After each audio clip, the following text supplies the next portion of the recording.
Na última década, a Europa tem enfrentado uma crise de imigração sem precedentes. Refugiados e imigrantes à procura de outras oportunidades, alguns documentados, outros de forma ilegal, o facto é que se atingiu números insustentáveis. A maioria dos governos, especialmente os de esquerda, abraçou de forma entusiasta esta ideia de imigração em massa. Mas eis que surge uma surpresa. Um pequeno, mas relevante país europeu, governado por um partido socialista de esquerda, fez exatamente o contrário. E em vez de abrir as suas portas, fechou-as. E o mais surpreendente, funcionou. Este é o caso da Dinamarca. E neste vídeo vais perceber como um país socialista teve a coragem de dizer o que muitos têm vontade. Não há imigração em massa.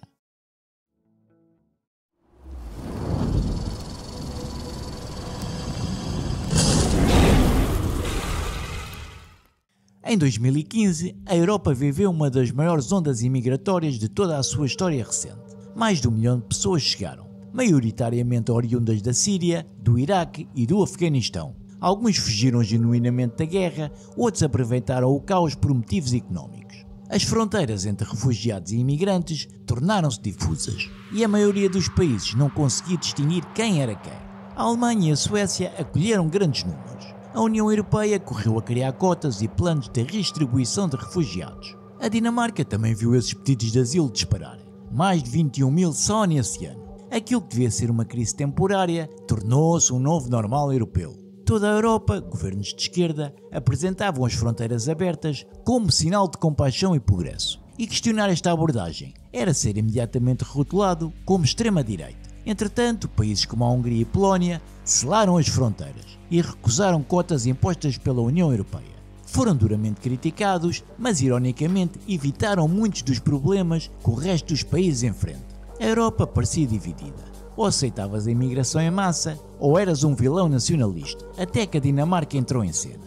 Enquanto os partidos de esquerda da Europa mantinham o discurso de portas abertas, os sociais-democratas dinamarqueses mudavam discretamente o rumo. Liderados por Mette Frederiksen, perceberam que a sua base de apoio, sobretudo operária, estava a mudar para a direita, nomeadamente para o Partido Popular Dinamarquês, um grupo populista de direita que alertava para o impacto da imigração no sistema de bem-estar, nos bairros e na coesão social. Em vez de ignorar estas preocupações, Frederiksen apropriou-se da mensagem de direita e tornou-a parte da sua política.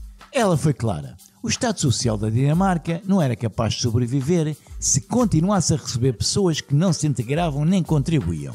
Em 2018, afirmou sem rodeios: no futuro não será possível obter asilo na Dinamarca. E não era Viktor Orbán a falar, era a líder da esquerda dinamarquesa. Então, os sociais-democratas fizeram campanhas de asilo mais rigorosas, estatuto de refugiados temporários e cortes drásticos na imigração. E não era só retórica, tornou-se lei. Chamaram-lhe uma mudança de paradigma. Menos integração permanente, mais regresso ao país de origem assim que fosse seguro. Politicamente resultou. Nas eleições de 2019, os sociais-democratas venceram com facilidade. O Partido Popular Dinamarquês, de extrema-direita, desabou de 21% para menos de 9%. Um jornal chegou a dizer: os sociais-democratas tornaram-se o Partido Popular, mas com política ambiental. Não era piada. O governo de esquerda da Dinamarca fez uma escolha clara: ou fronteiras abertas ou Estado Social generoso. Não ambos. E a Dinamarca escolheu. Assim que chegaram ao poder, não hesitaram. O objetivo foi declarado publicamente: 0 pedidos de asilo sem exageros nem metáforas. Em 2020, os pedidos anuais de asilo caíram para pouco mais de 1.500, sendo os mais baixos da Europa. Criaram uma lei para externalizar os pedidos de asilo em vez de acolherem os requerentes, enviando-os para países terceiros como o Ruanda, onde seriam analisados e, mesmo que recebessem proteção, não iriam viver para a Dinamarca, ficariam nesses países. E para os que conseguissem entrar, o estatuto de refugiado passou a ser por padrão temporário, apenas 2 anos, em vez dos habituais 5 a 7. Mesmo esses casos seriam revistos regularmente, para verificar se já era seguro regressar ao seu país de origem. A mensagem era clara: a Dinamarca não oferecia casa permanente, apenas abrigo temporário. Compare-se isso com a Suécia, onde muitos refugiados chegavam a voltar de férias dos países que supostamente tinham fugido. E a Dinamarca foi ainda mais longe. Em 2016, aprovou a polémica Lei das Joias. Permitia às autoridades confiscar bens valiosos e dinheiro aos requerentes de asilo, para ajudar a pagar os custos. apesar de ser mais simbólica do que eficaz, mas era uma poderosa mensagem. A Dinamarca não é uma viagem grátis. Nesse mesmo ano, atrasaram a reunificação familiar. Refugiados tinham que esperar até 3 anos para trazer os seus familiares. Também enfrentaram os bairros de imigrantes com mão firme. Chamavam-lhes guetos, zonas com elevada concentração de imigrantes não ocidentais, desemprego elevado e baixa escolarização. Quem cometesse crimes nesses bairros recebia penas agravadas. As crianças eram obrigadas a frequentar creches desde o primeiro ano de vida, para aprenderem valores dinamarqueses, incluindo tradições como o Natal, por exemplo. Os pais que se recusassem, riscos de perder apoios sociais, e em alguns casos demoliam as habitações e transferiam os residentes. O objetivo? Eliminar guetos até 2030. E quem recebia subsídios há mais de 3 anos e ainda não sabia falar dinamarquês, tinha que trabalhar 37 horas por semana em serviços públicos para continuar a receber o apoio. Ou seja, se não te integras, não recebes para ficar em casa. E tudo isto veio de um governo de esquerda. E o povo dinamarquês apoiou com força. Então, podemos dizer então que a repressão à imigração funcionou. Pelos critérios da Dinamarca, sim, sem dúvida. Os pedidos de asilo caíram de 20 mil para menos de 500 por ano. As taxas de emprego entre imigrantes não ocidentais melhoraram, aproximando-se das dos dinamarqueses. Comparado com a Suécia, que enfrenta hoje problemas sérios de integração, violência de gangues e sociedades paralelas, a Dinamarca parece ter acertado na fórmula. O governo também foi claro quanto ao impacto financeiro. Um estudo do Ministério das Finanças revelou: os imigrantes não ocidentais custam ao país cerca de 33 milhões de coroas por ano. Já os imigrantes ocidentais contribuem positivamente. A política tornou-se simples. Menos pessoas a pesar na segurança social, mais pessoas a pagar impostos. Hoje há menos guetos, menos fragmentação social e melhores resultados de integração. Tudo isto sem abdicar dos valores do país. Mas claro, tudo isto seria irrelevante se o povo estivesse contra. Só que não.